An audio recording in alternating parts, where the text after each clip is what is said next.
Welcome to the Business of Everyday podcast, the place where we have real conversations about faith, life, and the practical things that shape who we become. Today's episode is a very special one because I'm joined by someone incredibly dear to me.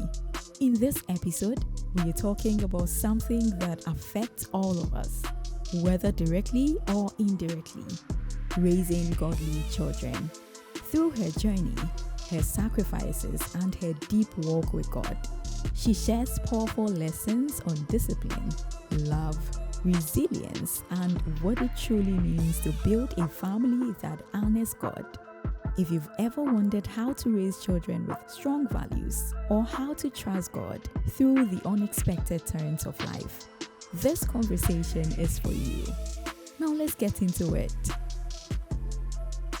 Hi Pod Fam, welcome to today's episode of the Business of Everyday podcast, and today is a big one because I have my mother, a woman I admire so much, join me, and we are going to talk about a subject that I believe is very important for us. And so, they say the apple doesn't fall so far from the tree, and believe me, I have tasted her fruits closely, and it tells the kind of person that she is: a strong, smart, intelligent, bold, beautiful, and above all, God-fearing woman.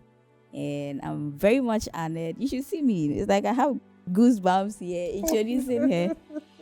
So I'm very honored and excited to have her on to talk about this subject.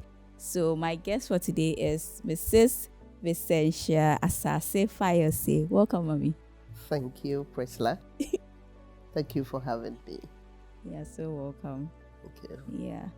So, where do we start from? As a young girl, how many children did you want to have? Well, in my mind, I plan having 6 children. Yeah.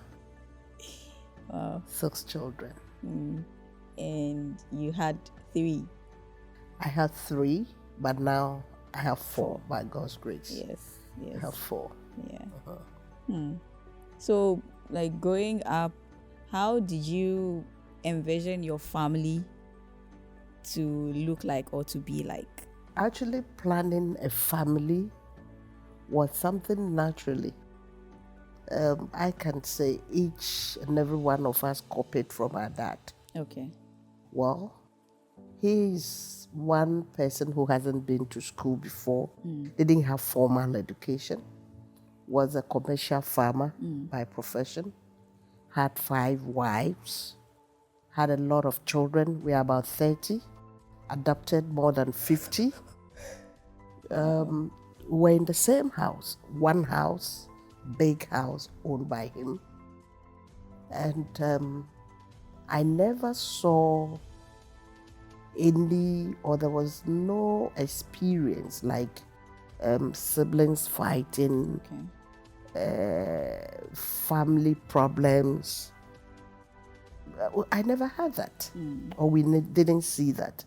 So it was an enjoyable family that each time any of us even leave for school, boarding houses, we miss home so much. We cry.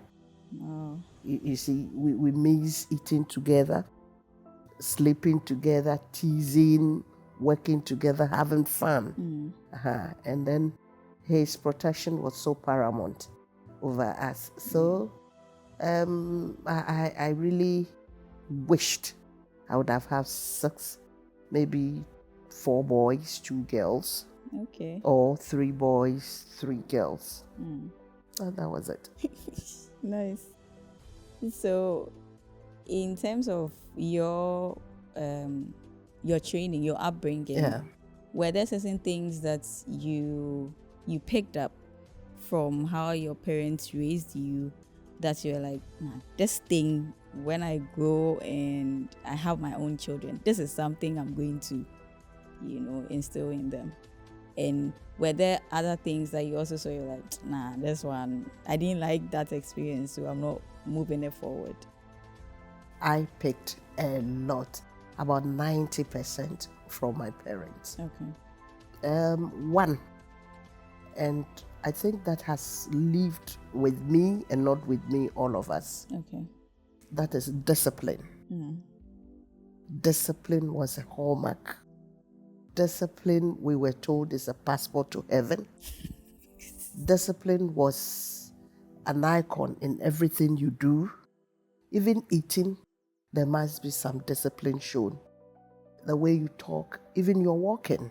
We were told even if you are walking, you should step on the ground well, because the ground has an owner, and that owner can push you down. Yeah. So when you are walking, you don't walk as if you own the world or you own the earth. So discipline in everything you do, and that has helped me a lot. Knowing boundaries, what you do at what time, and what not to do at what time. It has really helped me not falling into troubles, not talking too much, not living above your means, and above all, try, as human as you are, to be very truthful and firm with your dealings. Yeah. Coming from such a background, having your mom, your dad, your siblings, one big family, and even others coming on board, and having this picture, also moving on and wanting to have a family, like 6 is quite a large family. Yes. And I don't think you were thinking of raising the 6 children like by yourself or something like that. You would, in a family setting, the help of your husband and all of that. But from my personal understanding and my relationship with you, I understand that you have 4 children, but you single-handedly raised these children. And I mean, I've engaged all your children, and as I said, the apple it didn't fall far from the tree. So how was it for you? Bible says that hope deferred makes the heart sick. So having an expectation of something and getting into something and realizing that the thing is going a different angle. So how was it for you as a woman raising these children by yourself, and what held you together in managing your expectation? The first thing our parents taught us also was God-fearing. Okay. They took us to church. We had morning devotion. If you don't get up early, they pour water on you. And after the morning devotion, there might be 3 hours of talking to you, counseling. You'll be in the room, you can get angry, pull your mouth anyway. That is where you have the insults more. So if you don't fear the God, then you better be straight. And in fact, you even fear to make gestures. I mean, show any body language, because he's a man of authority. Right. This was it. Everybody in life, one has a philosophy, has a vision, or have an aim. Good. Or have expectation. Well, it gets to a point, your vision, your expectation, or whatever you hoping for might not fall or might not go the way you want it. But there's this thing that's called perseverance. Right. And then you have to be very resilient. Once you have an aim, I saw my parents married, stayed together, raised the children together. So if the man is not cooperating, it doesn't mean I throw in the towel. I need to stand firm. Those children were somewhere, and I went and brought them. So I have to be responsible in all aspects, shape them to the glory of God. Yeah. Awesome. So what would you say held you or kept you? How was your experience? Was it challenging? Was it smooth? Like pressure, was there pressure from society? Was there pressure from the church? Was there pressure from even you yourself? How was it for you, your experience? Where pressure comes in might be finance. Okay. There was no pressure from church. Okay. There was no pressure from family. Okay. Where family and church will have to give you pressure, it's where you talk too much yourself. You like complaining. You want everybody to hear your story, people to have compassion on you. But my case, with the help of God, I remained resolute. I was firm. And I never told my parents. In fact, my dad has then gone. Okay. Else it wouldn't have happened this way. He's a man of authority. Yeah, there was no way things would have gone bad in his presence. I really prayed. There was challenges. So I said there was no pressure. If anything, pressure was monetary, finance to pay bills. Yeah. But the rest, I can say, were challenges.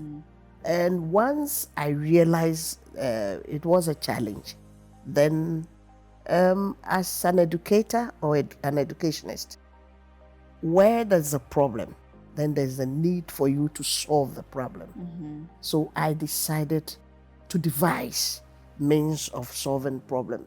And you can attest to the fact that one cannot solve problems without God. Right.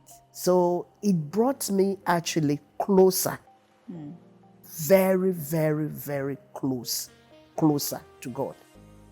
Because I was a vibrant youth girl before I got married. Fear God, preaching, going on evangelism, traveling. I had a whole prayer, group that majority both men and women have turned into pastors now. The Lord used us. Okay, so I went back again to search God, the God that I proclaim. I was on my knees. So I became more prayerful. Seriously, madly, I was prayerful. And the prayer really arrests issues. And actually, before I think the Lord has provided. Before I think He has shown the way. Before I think, there's a voice to tell me what to do. Yeah. So it was awesome. I went through not with ease, but I went in through with the help of God. Awesome. He's our ever-present help in times of need. Yeah. So, Mommy, what was your anchor scripture? Or are there some anchor scriptures that has helped you in life to this point? Well, call on me, I will answer you and show you the hidden things. So when I'm praying, I tell God, you have said this. You are not a liar. Yeah. I am calling on you. By the end of this prayer, I want you to show me the way. And it happens. He will tell you, don't fear, I'm with you. I am your Lord. I am the Lord that saved you. Yeah. I will uphold you with my right hand. So when I'm teaching, I ask God, this time, is it your left hand? Bring the right hand. I need the right hand. So you see, so I speak with him as if he's around me. Yes. Sometimes when you are with me, if you don't take care, you might say the woman is mad. I'm not mad. I speak with him as, God, I'm talking to you. Yeah. I need an answer. Yeah. And I hear a voice. Sometimes before I could finish, the door is knocked. There's an answer. Okay? Yeah. There's an answer. There was one day that I gave birth to Gideon on a Wednesday. Okay. And then came home on a Thursday. And that Thursday I came home, I had an urge to pray. Somebody who has given birth, I need rest. Okay, and that pregnancy was horrible, actually, for 11 months before giving birth. Wow. Before then, I was in the hospital. I was taken to theater for surgery. because the pregnancy had kept long. So when we went to, and because of the challenges, I decided to have a gynecologist whom I could be paying small, at least before I could give birth. Okay. I have done the payment. And then I'm done with the payment. So God helped me. I was able to finish. I was doing it monthly. So the man liked me so much. And then he asked Dr. Annan. And then he said, Madam, where you have reached now, your strength is finishing. I want to take you to the theater. So he organized other doctors from 37 to his private clinic where I go to take me through the surgery. But I had prayed within me, and the message was, you would not be touched by any knife. Okay. And we find it difficult to tell people our mind. Yes. You might be disrespectful. Yeah. You are challenging. You are this. But when they took me to the theater, on the theater bed, the voice kept telling me, don't do the thing. So I raised my hand like this. I said, anything? I said, yes, doctor. The man who brought me here says I should go back, I'll deliver. I said, what are you saying? I said, God says I should go back to the theater, I'll deliver. He got angry. And then in my head, the voice says, don't mind the anger. I was hearing all this. So they have to wheel me back to the theater. And even there, I was praying within me. So whilst the doctor is angry, he's gone to his office. So when they wheeled me from the theater to the ward, whilst going, I was shakataya rabasakataya day. Before we got to the ward, less than 10 minutes, I had delivered. Wow. So the nurses ran to his office to call, doctor, ma'am, wow. And then the doctor came and then saw Gideon. The guy has become an old man, smallish. And then they spanked him. He's tired. I'm also tired. They spanked him to cry. So then the man asked, where do you church? I said, I'm a child of God.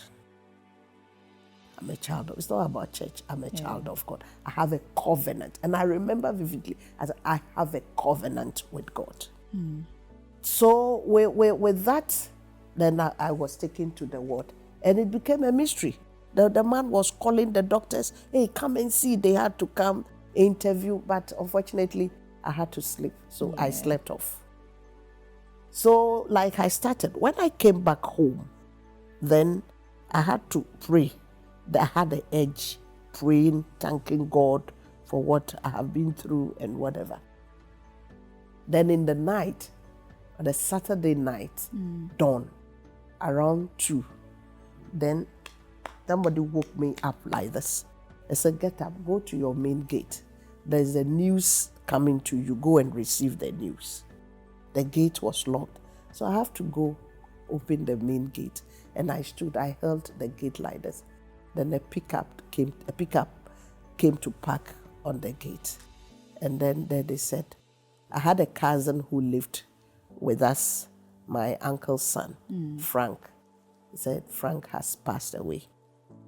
So a doctor and my elder brother from Kolibu Teaching Hospital came to tell me. And my mom was with me. And the voice was, yes, this is why I call you. Call your mom, let her get ready, and let the car take her to your hometown to go and, face that problem. So, and many more. And when they came, they were Dr. Clark. My brother were like, why are you outside, baby mama, this time? What are you doing? I said, the Lord woke me. They were looking at their faces. You see, and there's been instances, a lot, that the Lord has met me face to face like this. So that's about it. Yeah, because I mean, for you to be that bold about something that you have heard, and you know, in this parts of the world, when you start talking about certain things, they'll say the woman crash is mad. Now, I mean, we are trying to help you, and you will not even be quiet for us to help you. So that was very bold, and I like the confidence you had in your God, because you knew him. You could tell that this is he speaking to me. And regardless of what the people said, you knew that once he said it, he would do. He would do it. As you followed through with that, you received what you were expecting, and that's really amazing. Yeah. That's really amazing. So, mommy, like in view of all these things, before we actually talk about raising the godly children, what would you tell, I mean, young women out there, or any young person who is even preparing to get into marriage? One or two things to say to them to help them as they get into marriage. For me, I know in everything you need God. Whilst preparing for marriage, the choices, you need God. You need God in everything that you do. You don't go pick the bird or catch the bird and then take the feathers off and then come and show it to God that which bird is this? He's the creator of the bird. Yeah. So even before we decide, we think that we are ripe enough to marry, we need to pray. Knowing God, or God being in God, or being a Christian doesn't mean that you will not face challenges. It doesn't mean that when you are a child of God, you are close with God or to God, your marriage cannot have challenges. Okay? So pray. But the point is, it will come. Like Bible said, the afflictions of the righteous are many, but he delivers us from all, not some. Yeah. So pray, and pray diligently, and know that this is what God has said. So don't go and choose and pick and come and show it to God. The Lord will speak. And in fact, even if there's any trouble in the middle of the way, the Lord will bring everything to bear. Yeah. And where he needs to save you, even if it is so difficult, I believe the Lord will come through for you. So pray. Pray. In fact, don't only pray because you need marriage. Be close to God. Keep you and God's closeness very tight, so that at any time you call on him, he can respond to you in everything. That's what I'll tell the young ones. Awesome. Thank you so much. So now I want us to talk about like raising children. There are lots of times that we hear people talk about the fact that, especially for boys, you have 2 boys. And like if you are raising boys need their father around to be able to do certain things. And I mean, to hear the male voice for them to stop fooling. But did you, as a woman who single-handedly, with the help of God, raise these beautiful children, did you have to face maybe stubbornness, that kind of things that sometimes when guys get to a certain age, they begin to do? Did you face that? And how did you navigate that phase of raising the children? All right, thank you. Their dad and myself, we chose each other. We agreed to consented to each other. They were not there. So it's either a bad parent brought them or a good parent brought them. So if I go about talking about their dad, then I don't know how to choose. I must have this at the back of my mind. Okay, so it's washing my own dirty linen outside. So I need to soak my problems all alone. They are my problems. Good. Every child, whether you are with your the both parents or your grandparents or your great-grandparents, there's some kind of stubbornness. And as an educator, it comes with age. Okay, every step of the way. I mean, when they are growing like toddlers, they have what they do. And then when they get to a point, I mean, around 10, 11, they have what they do. Teenagers, have how they go about things. And then young adults, they feel, I'm grown. I don't need advice. But thank God that I picked this morning devotion thing from my parents. So immediately I gave birth to my children, I started it with them. Very young, even in the nursery. We had morning devotion every morning. Then I decided to let them take it in turn. If Kweku is done, is a turn of Yao, Abna, and then Ajua. So that was how we were doing it. And each day, you choose your topic. I bought Bible for each of them. So you choose your topic, what to tell us.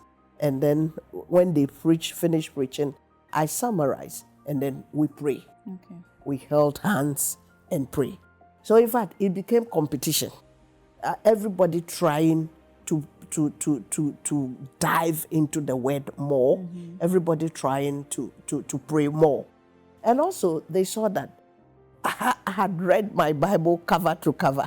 The Bible is shaded with colors, and those things. So I realized they also loved reading the Bible aside the storybooks I buy.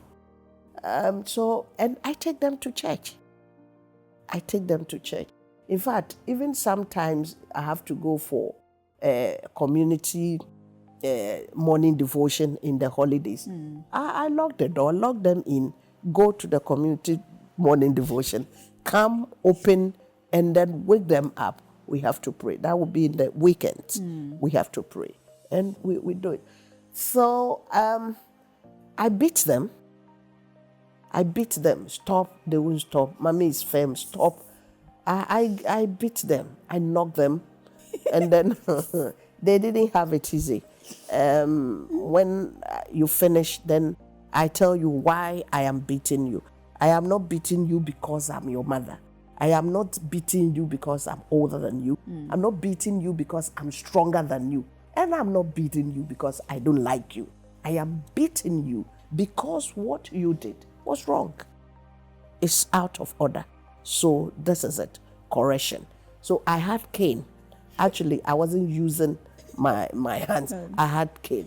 And then if you are, obedient to take it 2 or 4 in your palm or your back, you are good to go. But if you prove stubborn, you might end up getting maybe 10 at your back. So everybody will prefer and then succumb to the 4 maybe or the 2 at your back. And those lashes or punishment comes based on the offense committed. Yeah. So they were not too bad children. There were challenges, but we kept praying about it. And so you're a firm believer of spare the rod and spoil spoil the child. I don't spare the rod at all. I don't spare the rod. Yeah. Who was giving more trouble? Hey. I want to guess, but So guess. I think Gideon. Gideon was But he Gideon. look at him too. You won't think Gideon was more troublesome, seriously, than any of them. Gideon can climb these things times 10 and come and sit down like this. He's not done anything. Hasn't done anything. And he is a peaceful person. Yeah. Very peaceful. But it's just that accounts will tell you, he has that hot blood. He always want to do something. You put something there, Gideon will go and spoil the thing and refix it. Buy toys for them. He will scatter the toys and finally miss. And but then you chastise him, stop, he will stop. But he's a nice guy. Oh yeah. He's a nice guy. I mean, viewers, if you're wondering He's who a Gideon nice is, guy. he's been on, regular co-host on the podcast. So you have to go back and check his videos and see the person that we are talking about. Yeah. So, Mommy, we are getting ready to wrap up this session, and I want you to help us with some key things, foundational things when it comes to raising godly children. What should not be missing in if you had a toolbox, they are supposed to put certain tools in it that's going to help us to raise godly children. What are some key things that would have to be in that to help us navigate that kind of life here? Psalm 127 verse 3 says, children are the heritage of the Lord. You see, offspring, a reward from Him. So whilst you give birth, you should know that it's not building. Yeah. It's not. That was something that was in my mind. I wanted to leave a landmark. No matter what, the children are my children. Let everybody see them. This is Maunyo's children, and this is how far the Lord has brought them. Yeah. That was also based on Bible. And then also discipline is a hallmark. You have to make sure that your children are disciplined. You also discipline them in love or with love. You don't discipline like I spoke earlier on. Don't discipline them because, stop on, you start cursing them. Yeah. Start doing it. They are children. They don't know. So you discipline them with love. Also, you show them unconditional love because my children needed they needed father love. Yeah. They needed mother love. So before they could say, Jack, whatever a father should do, I have done it. Yeah. Whatever a mother would do, I have done. I actually don't remember any day that they have mentioned, if my dad were to be here. We have not heard that before. Because whatever they needed from a father, I make sure the Lord helped me to supply. Right. And also, you have to foster that sense of purpose. Okay. Let these children know their purpose in life. You have to encourage them. You see, you keep encouraging them. They have talents. They have things, skills. They have things they could do better. I once remembered when I asked Gideon to go and do law when he was entering the university. He came to my office. They all came to fill their forms. And then, because I've told them to be bold, he went to one of the offices, sat there, they had filled their forms. I was in my office. Then he came and said, Mommy, I came to see you. I said, sit down. He said, I don't think I want to do the law. I want to do business administration. I said, wow. All I need is for you to pass. You come out with flying colors. Mine is to pay. And make sure what you are going to do, you pass and pass well and use it to work. That is all. My money will not go down the drain and come in vain. Have that at the back of your mind. So let them have purpose. I remember also, Delali also had admission in tech where I have paid all his fees with his hostel fees. The very day they paid the money, then another admission came. UHAS to do medicine. Okay. And then he came to my room. Mommy, I like the medicine. Whilst I have paid. And the boy added, please pay. When I grow, I'll pay you. It's so touchy. But knowing me, I said, hey, go and sleep. I have paid. But I said, let us pray. The Lord will do it. If that is the boy's purpose, if that is his talent, all I need is to let God lead. So you'd help them to also know their purpose. Also, encourage them to serve. They should be people who serve. They shouldn't be people that people will be serving them. Okay, let them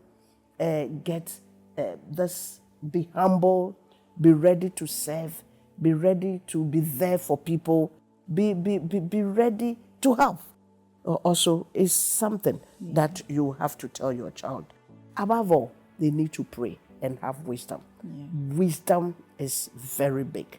With wisdom, you can even sit here with somebody who would hurt you, but you can read between the lines. The person will just get up and leave because he or she is caught. And this, I think with this, the Lord will take you through.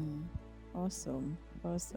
That's amazing. Thank you so much, Mommy. This has been so good. And from everything you're telling us, I mean, there's no you without God. Yeah. And you also played your part by being that resilient, even if it's not pushing, you are pushing. Push. Yes, to get the thing done. As long as it has to be done, it doesn't matter what I'm experiencing emotionally or whatever. It has to be done. And thank God for your life. You and kill emotions. In this case, you don't let emotion function at all. Right. Emotions, you listen to emotions behind closed door. But in front of the wall, you don't look or you don't listen to emotions. It will break you. Right. Yeah. Wow. Thank you so much. Thank Mommy. you. Thank you so Thank much. you. And this has been really insightful, and we thank God so much for your life. And I strongly believe that the Lord who has started this good work in you, like He will carry it to completion. Amen. Yeah, to the day of Christ Jesus. So we pray for more grace, strength to enjoy Amen. the fruits of your labor. Amen. Enjoy, like Amen. they say something that's like you live your life and be full. Yeah. I've said it in English. You live your life and be full. Like, yeah. So you live the life and be full in good health and enjoy all the fruits of your labor. This is our prayer for you. This is my prayer for Amen. you. So Thank you so Thank much, you so Mami, much for coming on. Thank you. Yeah. Thank you. So thank you all for joining us today also. It has been me and my mommy, Mrs. Vicentia Sasifayose, and it has been an interesting discussion talking about raising godly children. But we started from somewhere and we got here. And I hope that this story inspires you to keep pushing, and also not forget that by strength shall no man prevail. So you cannot do it without God. Remember Him at all times, and He will take you through regardless of the challenges that you face. So thank you once again, and we'll see you in the next video. Bye. Bye. Yes. Thank you so much. Yeah. Oh, wonderful. It's a wrap.